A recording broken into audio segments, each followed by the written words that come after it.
Bonjour à tous, donc moi pour ce Staff Junior j'ai décidé de vous parler de l'extubation à risque en anesthésie. Et pour commencer, je voudrais vous présenter un cas clinique qui m'a fait un peu me dire que c'était une bonne idée de Staff Junior. Donc je voudrais vous parler de Madame B qui a 60 ans, pas d'antécédents et qui nous est adressée pour une néphrectomie droite en décubitus latéral gauche. Elle a déjà été opérée pour une thyroïdectomie totale quelques années plus tôt qui s'était bien passée. Et on n'a pas d'argument on n'a pas de critères d'intubation difficile. Elle a des constantes qui sont parfaites, elle est ASA 1, et donc on la prend en charge au bloc opératoire pour cette néphrectomie droite en décubitus latéral gauche. Donc au bloc opératoire, on commence à l'installer, on réalise une induction, donc on la préoxygène et puis on fait une séquence classique avec sulfentanyl, propofol, tracryum. Et puis là, on n'arrive pas à la ventiler. Au masque facial, Guédel ou pas, ça ne fonctionne pas, et donc on décide de mettre en place un masque laryngé qui va nous permettre de la ventiler avec succès. Une fois qu'elle est correctement curarisée, on effectue une laryngoscopie classique qui met en évidence que la patiente en fait est Cormac 3, et donc on décide de l'intuber avec un AirTrack, où là pour le coup on l'intube facilement, et puis elle a un vidéo Cormac 1. Et donc une fois que tout ça est fait, donc la chirurgie commence. Nous on en profite pour renseigner le dossier d'anesthésie et dire que cette patiente a une intubation difficile. Et puis 3 heures plus tard, la néphrectomie droite effectuée et sans complications chirurgicales, et bien c'est de nouveau à nous de jouer, puisqu'il faut réveiller cette patiente. Et donc là, la question que je me suis posée et que donc je vais vous poser, c'est quelle stratégie d'extubation est-ce qu'il faut adopter ? Du coup, je vous ai fait des petites propositions. Je vous propose de répondre à main levée. La première, c'est même pas peur. J'ai bien réussi à l'intuber une fois. J'y arriverai la prochaine fois, même si ça arrive dans 10 minutes. Est-ce qu'il y a des amateurs de cette proposition ?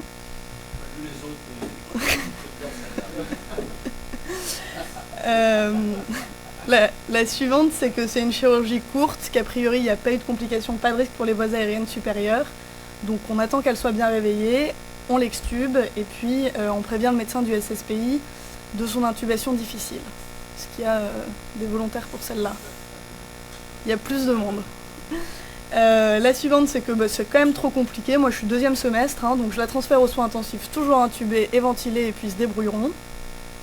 Non, personne non plus. Bon. Et la dernière, c'est qu'il y a peu de risques de complications post-opératoires, donc je l'extube et puis je la transfère au SSPI, et puis ça ira bien. Non, personne non plus. Bon. Effectivement, c'était la bonne chose à faire, donc on va y revenir dans le topo, mais donc effectivement, c'est pas parce qu'on a réussi à l'intuber une fois, d'autant plus avec un AirTrack, que ce sera aussi simple la prochaine fois, pardon. Et la transférer aux soins intensifs, intubé, ventilé, c'est pas vraiment une solution parce que c'est une patiente casin et qu'il va falloir extuber un jour quand même. Et surtout, un des messages clés, c'est que vraiment il faut communiquer et il faut prévenir le réveil de cette intubation difficile. Donc voilà, moi je me suis face à cette patiente, j'ai réalisé que oui, quand on intubait les patients, il fallait les extuber, ça allait.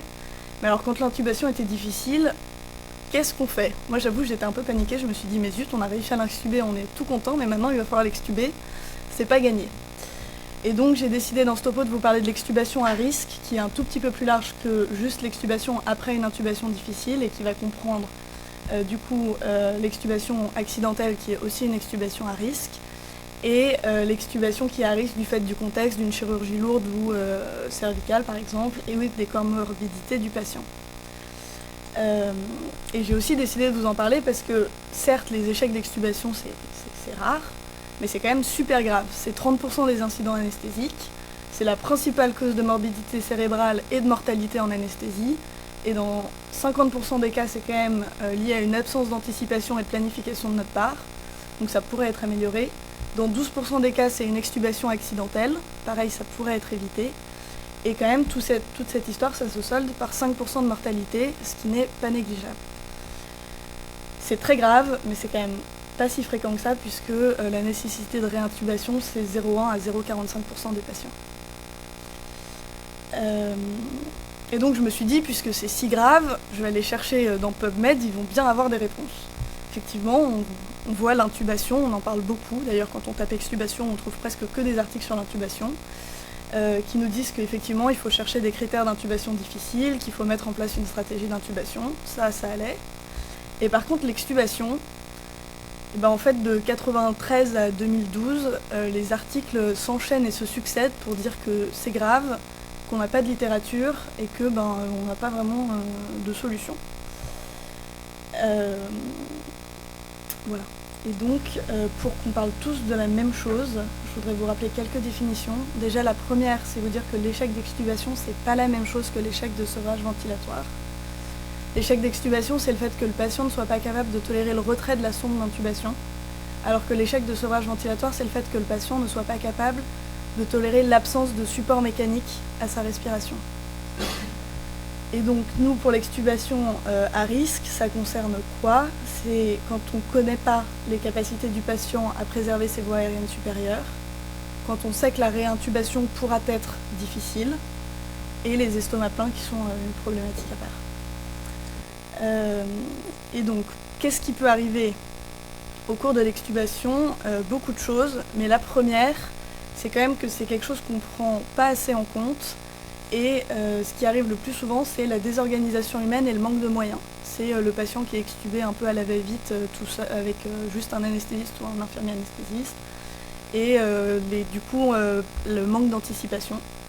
L'autre chose qui est fréquente, c'est le laryngospasme. Donc c'est un réflexe laryngé exagéré qui empêche du coup l'oxygène de passer. Et ça, pourquoi c'est grave? Parce que si on n'arrive pas à réintuber le patient suffisamment tôt, ça peut se solder par un arrêt cardiaque hypoxique, dont vous connaissez tous le pronostic, ou, chose aussi rare mais qui peut arriver, c'est les OAP obstructifs.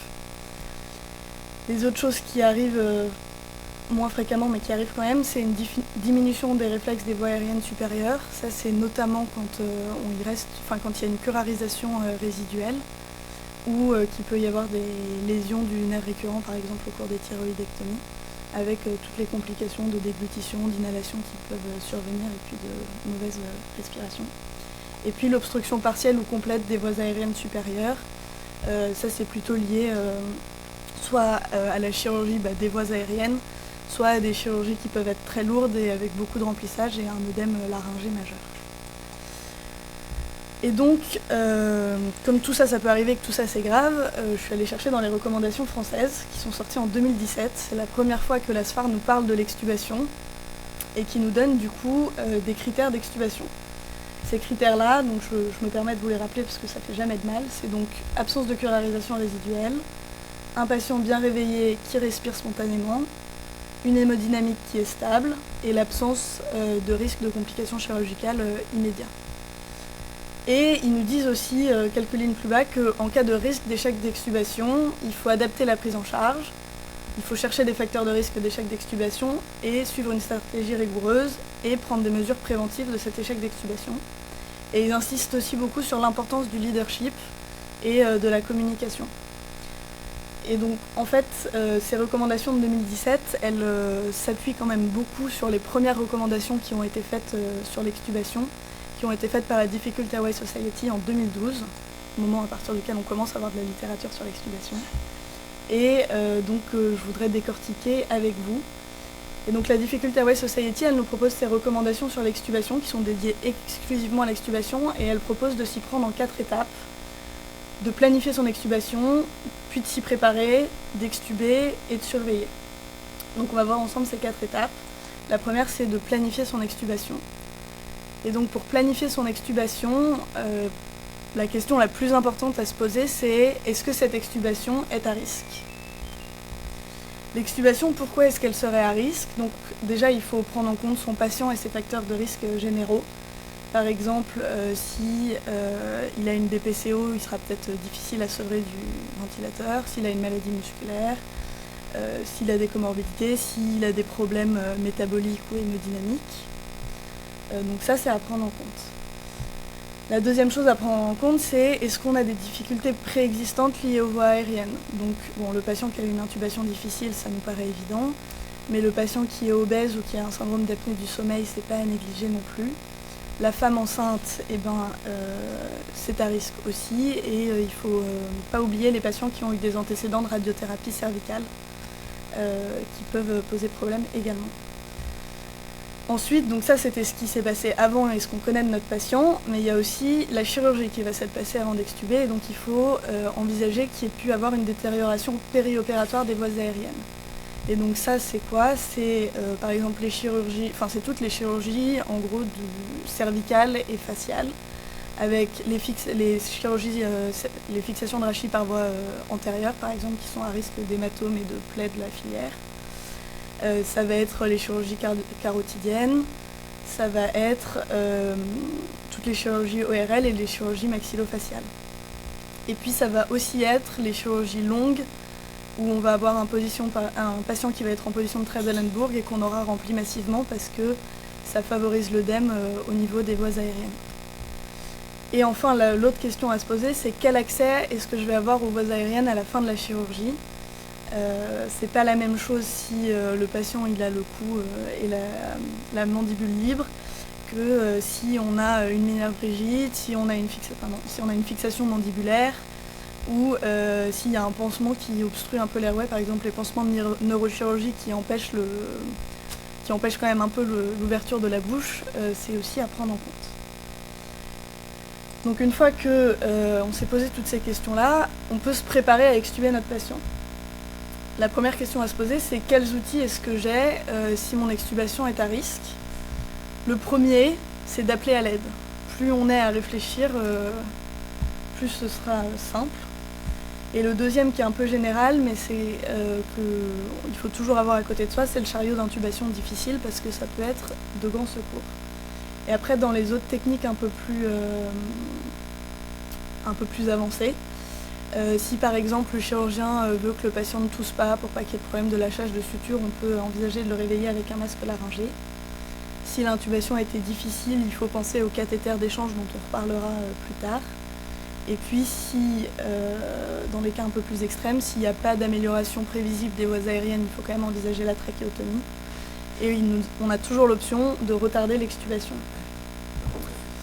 Donc une fois qu'on a décidé de quel outil on voulait utiliser, il faut aussi optimiser ces voies aériennes. Donc on sait si notre extubation est à risque ou pas. Il faut savoir si la ventilation est possible. Décidément.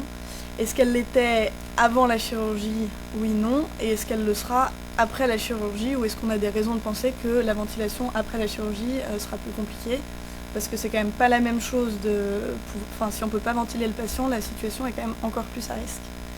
Ensuite, il faut se poser la question des contre-indications respiratoires. Par exemple, s'il y a eu un pneumothorax ou une suspicion de pneumothorax créée pendant la chirurgie, c'est pas forcément une bonne idée de l'extuber avant que le pneumothorax soit drainé. Et s'il y a un risque de pneumopathie ou d'inhalation à l'intubation, c'est pareil, il faut réfléchir avant de l'extuber. Est-ce qu'on a un risque de régurgitation et est-ce que le cou est accessible si jamais on a besoin de faire une trachéotomie ou une crico en urgence? Et puis enfin, il faut quand même évaluer son patient, vérifier qu'il soit bien décurarisé et que le TOF soit bien au-dessus de 90%, parce que entre 60 et 90%, c'est là qu'on a le plus de problèmes de troubles de la déglutition et de diminution des réflexes des voies aériennes. Que le patient soit stable, qu'il ne soit pas hypotherme, qu'il n'ait pas de problème métabolique et que l'analgésie soit suffisante, parce que ce serait quand même dommage de le réintuber sur de la douleur. Donc une fois qu'on est bien prêt, on va pouvoir extuber notre patient. Les prérequis finaux pour extuber notre patient, ça va être de le pré-oxygéner en FiO2-1. Alors je sais qu'il y a une controverse en ce moment sur la FiO2-1, ça fait plus d'atélectasie, donc c'est peut-être pas une bonne idée, mais pour le moment ce que dit la littérature, c'est que certes ça fait des atélectasies, mais que pour le moment on n'a aucun papier qui nous montre que c'est cliniquement significatif. Et par contre on gagne beaucoup de temps avec une bonne préoxygénation. Si jamais on a un souci, on gagne du temps pour pouvoir réagir. Il faut éviter la morsure du tube avec une guédelle par exemple. Et puis il faut réfléchir à la position dans laquelle on va vouloir extuber notre patient. Par exemple s'il est obèse ou s'il est estomac plein, on peut avoir envie de l'extuber demi-assis pour éviter les complications. Il faut aspirer les sécrétions laryngées. La Difficult Airway Society suggère de le faire en laryngoscopie directe quand le patient dort encore, pour évaluer s'il y a de l'œdème laryngé et être moins traumatique qu'une aspiration à l'aveugle. Et il faut vérifier que notre patient soit bien réveillé et ait une respiration spontanée. Ce qu'il ne faut pas faire, c'est les manœuvres de recrutement systématique lors de l'extubation. Ça n'a pas montré de bénéfice. et il ne faut pas faire d'aspiration trachéale en pré-extubation immédiate parce que pour le coup ça dérecrute le patient. Et donc une fois que tout ça c'est fait, on se lance, on extube notre patient. Donc on retire la sonde en administrant une PEP, parce que ça pour le coup ça a été montré que ça améliorait les succès de l'extubation. Et donc il faut un peu oublier cette pratique qu'on a d'extuber les patients en mode spontané, il faut vraiment les mettre en VS aide pour qu'ils aient vraiment une PEP prolongée et au moment de l'extubation. Et ensuite ce que propose la Difficult Airway Society, c'est de vérifier l'intégrité de la fonction respiratoire en remettant au patient le masque avec lequel on l'a pré-oxygéné pour avoir un capnographe et vérifier que effectivement le patient respire bien, et puis comme ça on continue à l'oxygéner bien. Et puis après on transfère en salle de réveil avec une administration continue d'oxygène. Et puis les choses qu'il faut discuter pour après, c'est la VNI ou l'Optiflow, notamment chez les patients obèses ou qui ont un syndrome d'apnée du sommeil. Et ensuite en post-opératoire, la première chose c'est qu'il faut communiquer et il faut dire que cette extubation était à risque et pourquoi. Qu'il faut surveiller le patient dans un environnement spécialisé, que les patients il faut les mettre en position demi-assise, que ce soit en post-op mais aussi pour les soins, qu'il faut qu'ils aient une analgésie suffisante, et encore une fois je reviens à la communication parce que vraiment c'est important, il faut prévenir les gens, donner un plan d'action écrit pour que les personnes du réveil sachent quoi faire en cas de problème, et il faut l'écrire dans le dossier du patient, dire que l'extubation était à risque, pourquoi et ce qu'on a prévu de faire. Donc ça, c'était les recommandations de la Difficult Airway Society. Et donc tout à l'heure, je vous ai parlé des cathéters d'échange, qu'on va développer un peu plus maintenant. Donc il y a deux types de cathéters d'échange. Il y a le mandrin de Cook. Le mandrin de Cook, c'est un tube creux qui permet de ventiler au travers et qui est plutôt souple. Et qui permet donc, en fait, on le glisse dans la sonde d'intubation juste avant d'extuber le patient, et puis on le laisse en place en retirant la sonde d'extubation, enfin la sonde d'intubation. Et il faut le fixer en position centrale au maxillaire du patient, parce que si on le fixe sur le côté, en fait, c'est là que c'est mal toléré. Donc les patients, ils ont une espèce de trompe qui sort fixée au milieu de la bouche, mais c'est plutôt bien toléré. Et ça permet de les réintuber avec succès dans 92% des cas, dont 89% du temps dès la première fois. C'est une série qui a été faite sur des patients de réanimation, mais je pense que c'est assez transposable. C'était une 60aine de patients. Et les causes d'échec qu'ils ont retrouvées, c'était soit le retrait accidentel du membran, soit un œdème laryngé qui était tellement majeur qu'en fait ils ne pouvaient pas glisser la sonde d'intubation, ils ne pouvaient pas glisser la sonde d'intubation. Et par contre c'est pas parfait non plus parce que donc il y a des échecs, mais ça aussi cause de morbidité, notamment quand on l'utilise pour ventiler, parce que s'il y a un peu trop d'œdème, en fait on fait de l'hyperinflation. Si c'est mal positionné, et puis quand il va trop loin, on peut faire des traumatismes au niveau de la carène et des bronches. L'autre solution, c'est le set d'extubation de Cook. Du coup, je vais vous proposer de regarder cette vidéo parce que ce sera quand même plus parlant. Mais donc, l'idée en fait, c'est qu'on a un petit fil guide qui est vraiment tout fin, qu'on va glisser dans la sonde d'intubation et qu'on va laisser en place au moment où on enlève la sonde. Donc ensuite on peut la fixer, celui-là pour le coup il est tout fin, donc on peut le fixer sur le côté, et ça gêne pas du tout les patients, ils peuvent parler à travers. Et puis par contre si on a besoin de le réintuber, ça va arriver juste après, on défixe, on sort le petit dispositif qui sert à ranger le fil guide, et on va remettre un mandrin qui est un petit peu plus rigide dans un premier temps, qui va arriver là, voilà, qui virait, et ce qui va nous permettre d'avoir quelque chose de plus rigide pour pouvoir glisser la sonde d'intubation. Et puis après on enlève d'abord le mandrin plus rigide, puis le fil guide, et donc ça c'est extrêmement bien toléré. Il y a une étude qui est sortie en 2018 qui montrait que c'était effectivement très bien toléré, qu'il n'y avait pas vraiment d'effets indésirables majeurs. C'était vraiment une étude, c'était 22 patients et c'était sur la tolérance de ce set en réanimation. Et qu'ils arrivaient à le garder au moins 4 heures et qu'on pouvait le laisser en place 48 heures. Ce système, c'est pas parfait non plus parce que le fil guide, il est vraiment très souple et donc il existe des accidents au moment où on remet les mandrins pour réintuber les patients, où en fait le fil guide passe dans l'œsophage et donc il y a des cas rapportés d'intubation œsophagienne avec ce dispositif. Voilà. Donc ça c'était les cathéters d'échange et je voulais quand même vous parler de ce qui se passait dans le reste du monde. Parce que je vous ai parlé de la France et des Anglais, mais on n'est pas les seuls. Globalement, donc, toutes ces recommandations elles sont sorties depuis 2012 et depuis les recommandations de la Difficulty Airway Society. Et globalement elles disent plus ou moins toutes la même chose, à savoir qu'on manque de preuves, qu'on manque de littérature, mais que quand même on sait qu'il faut communiquer, anticiper et planifier. Et tous ils disent que les cathéters d'échange c'est quelque chose qui pourrait être intéressant. Ce qui fait débat, c'est comment est-ce qu'on évalue et comment est-ce qu'on prend en charge l'œdème laryngé. Donc je vous l'ai dit tout à l'heure, la DAS elle suggère de faire une laryngoscopie directe, mais en fait c'est les seuls. Tous les autres ils disent que ça a pas montré que c'est difficile à faire et que ça n'a pas montré de bénéfice. Et du coup ils préconisent de faire un test de fuite qui n'est pas validé en anesthésie. Donc je crois qu'on n'a pas vraiment de solution optimale. Et les Colombiens se posaient la question de l'intérêt d'une corticothérapie en PEROP si le patient est à risque d'œdème laryngé pour les diminuer en post-op. Voilà. Et donc pour conclure, je voudrais vous proposer ce petit algorithme quand vous réfléchissez à extuber votre patient. Donc la première question à se poser c'est est-ce que c'est raisonnable ? Non, on retarde. Si ça l'est, est-ce qu'on va avoir des difficultés, est-ce que l'extubation est à risque du fait des voies aériennes? Si on n'a pas de complications prévisibles, on peut extuber notre patient. Si c'est à risque, soit parce que l'intubation était difficile, soit parce que l'airway est possiblement compromis, dans ce cas-là, il faut discuter le mandrin d'échange. Et puis, je vais me répéter, mais on ne le dira jamais assez, il faut communiquer, écrire dans le dossier et surveiller. Si vraiment l'airway peut être compromis, on peut envisager la trachéotomie. Et puis si l'extubation est à risque à cause des comorbidités du patient comme un syndrome d'apnée du sommeil ou une obésité, il ne faut pas hésiter à mettre en place une VNI ou de l'optiflow pour faciliter le post-opératoire.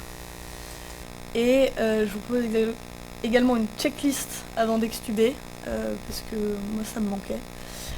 Donc la première chose c'est qu'il faut toujours être deux et il faut communiquer. Il faut toujours avoir de quoi réintuber même si l'extubation elle est prévue facile. Son guide d'extubation si besoin.